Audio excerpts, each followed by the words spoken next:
channel. So in today's video I'm just going to be doing a little swatch test slash try on of Safiya Nygaard's collaboration with Colourpop. So she released 6 lipsticks with them. We have Bikini Bottom, Mrs. Norris, Bury Me in Lipsticks, Fred, Screamer, and Bruce, which I am currently wearing.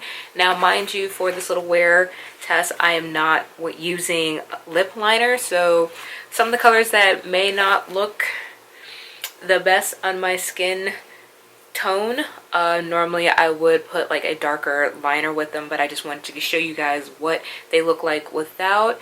And as the videos progress through this year, you'll see these colors make an appearance, and you'll see these colors make an appearance, and you'll see how I'm actually wearing them in my day-to-day life. So we're just gonna go ahead and get started. Can we just talk about that packaging though? That's just like, I love the bats, I love her old themes.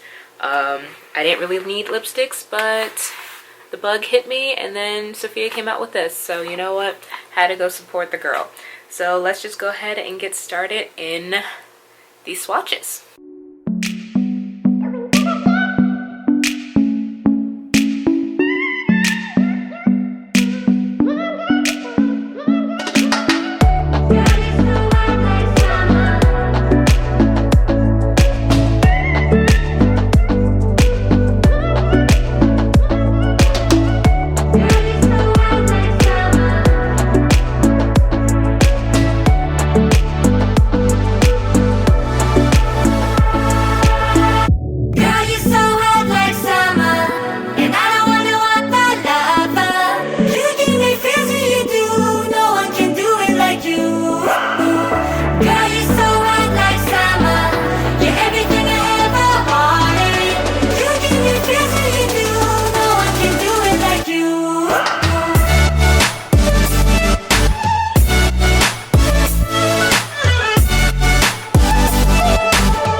Pretty much it. Again, not how I would normally wear these, especially the lighter colors. I was even like, okay, but just wanted to give you guys a general look on what it looks like, someone who looks like me without any liners. Again, you can make any color work, you just have to work the liners a little bit. Like this video if you liked it or found it helpful, especially if you were trying to see if you wanted any of these. Now I know the singles are sold out as of this moment. Some of the singles are sold out. I don't know if they're doing a restock. Heck, I don't even know if the actual full kit is still available, but if you just happen to be able to come across this or any of the colors and you wanted some reference, I am happy that I was able to provide this for you. So don't forget to comment, like, and subscribe, and I will see you guys in the next one. Bye!